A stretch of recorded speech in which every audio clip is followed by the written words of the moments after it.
In this video, we shall look at the so-called RC circuits. R stands for resistance, C stands for capacitance. One such circuit is as shown in this diagram. In an RC circuit, a resistor with resistance R and capacitor with capacitance C are connected in series.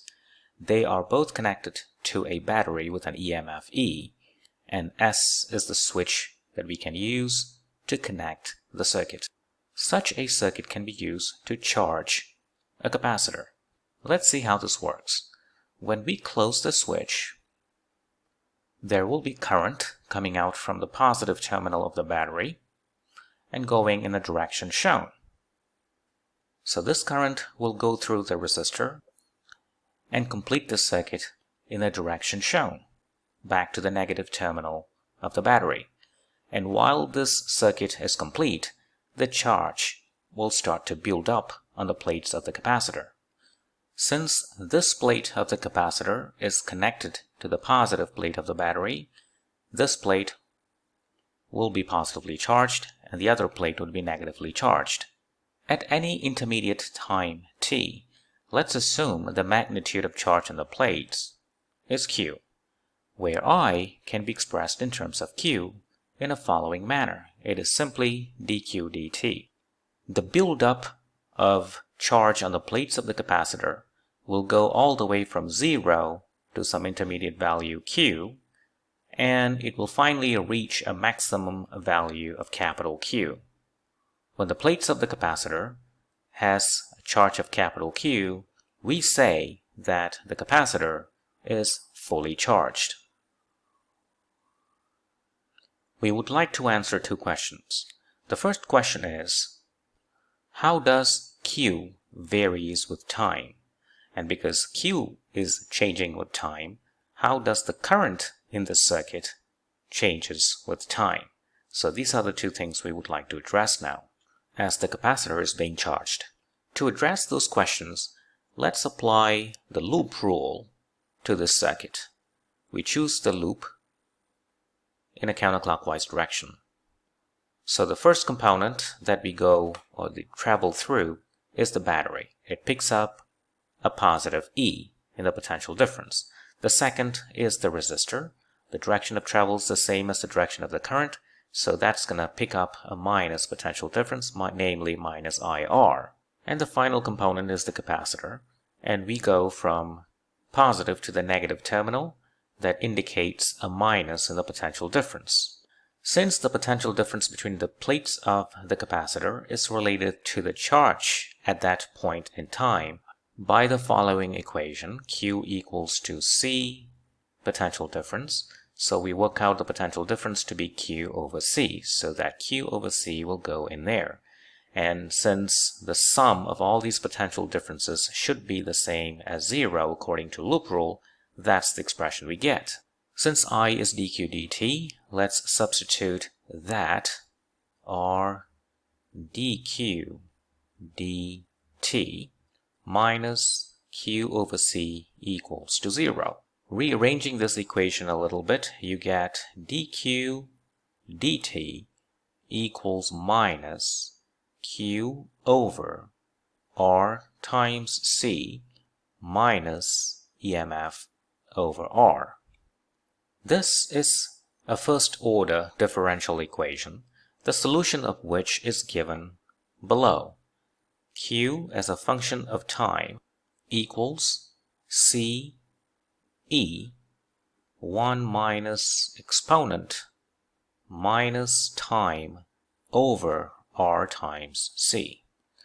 C times the EMF is the maximum charge capital Q that this capacitor would have at the end once it is fully charged. So we can simply write this equation like that. If we were to plot the graph Q versus time, we see that when t is 0, this term is 1, so 1 minus 1 is 0. That means the capacitor starts with 0 charge. And as time progresses, the charge on the plates of the capacitor would increase exponentially like that to a maximum value. And that maximum value is capital Q. If you let t to be very large, let's say infinity, this goes to 0 and you get little q to be the same as capital Q. So this answers the first question, how does the charge varies with time? Now what about the current? The electric current in the circuit, how does that change with respect to time? Since electric current is just dq dt, taking the derivative of q with respect to time would give us q over RC E minus T over RC. Q over C is just the EMF of the battery, so we could write that to be that. And let's see how the plot looks like.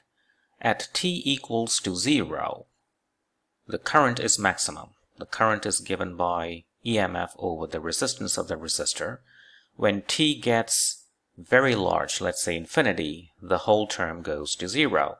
So what you have is an exponential decay like that. So what it means is I decreases with time in a following manner. So the conclusion is, as the charge on the plates of the capacitor increases exponentially, the current in the circuit drops exponentially. How fast is that increase or that decrease is controlled by that number, R times C. That R times C is known as the time constant of that circuit. When the time constant is small, the capacitor charges quickly. When it is larger, the charging takes more time. So that explains the charging of the capacitor. So now after a very long time, the charge on the capacitor is now capital Q, the maximum charge. Now let's assume we remove the battery. So we have a circuit like this. Remember, before, our loop rule gave us this equation. Now after we have removed the battery, there is no more EMF. So now we have this equation, or quite simply, that. Now what's going to happen? The charge on the capacitor will start to decrease all the way to 0. And at any intermediate time, let's assume the charge on the plates of the capacitor is Q, and the current is I. So I is related to Q still by this general equation. Now we want to address, as the capacitor discharges, how does Q changes with respect to time, and how does the current changes with respect to time. Note, we can rewrite this equation. I is dq dt equals minus 1 over RC Q. And the solution to this equation is Q equals capital Q, the initial charge, E minus T over RC. What that means is, as the capacitor discharges, the initial charge, when t equals to 0, the charge within the capacitor is capital Q. And as time progresses, the charge decreases all the way to 0. So the decrease in the charge of the plates of capacitor is exponential in nature. What about the current? Current is dq dt. So that means you're going to have minus Q over RC, E minus T over RC. And you see the current is also decreasing exponentially with time. And all this happens when there is a discharging capacitor in an RC circuit. Let's look at a problem.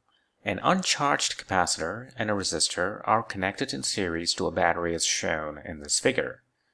EMF is 12 volts, capacitance is 4 microfarad, and the resistance is 6 times 10 to the power 5 ohms. Find the time constant of the circuit and what is the maximum charge on the capacitor. Find the charge on the capacitor and current in the resistor after 5 seconds. After 5 seconds means 5 seconds after the switch was closed.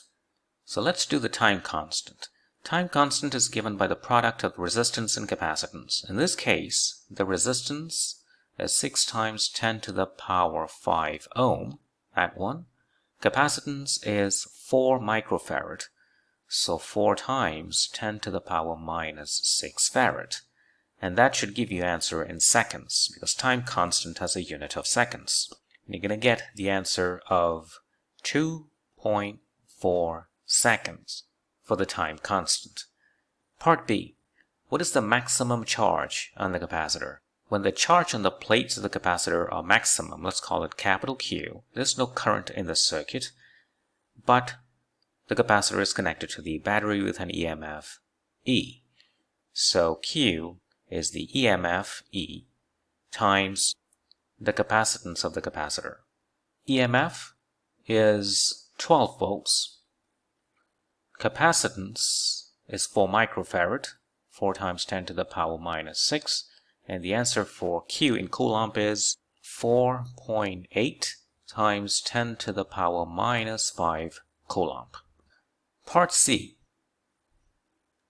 Find the charge in the capacitor and the current in the resistor after 5 seconds. So the charge on the capacitor increases exponentially as we have explained before, 1 minus e to the power minus t over time constant RC. So the charge at t equals to 5 seconds is the maximum charge, which we have worked out to be 4.8 times 10 to the power minus 5 coulomb times 1 minus e. T is 5 seconds. The time constant is that, so over 2.4 seconds. And the answer will be, so the answer is 4.2 times 10 to the power minus 5 coulomb. So at t equals to 5 seconds, that is how much charge that the plates of the capacitor contain. Now let's look at the current.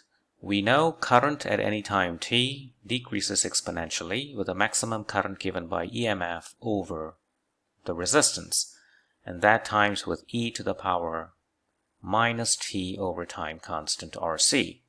So the EMF is 12 volts.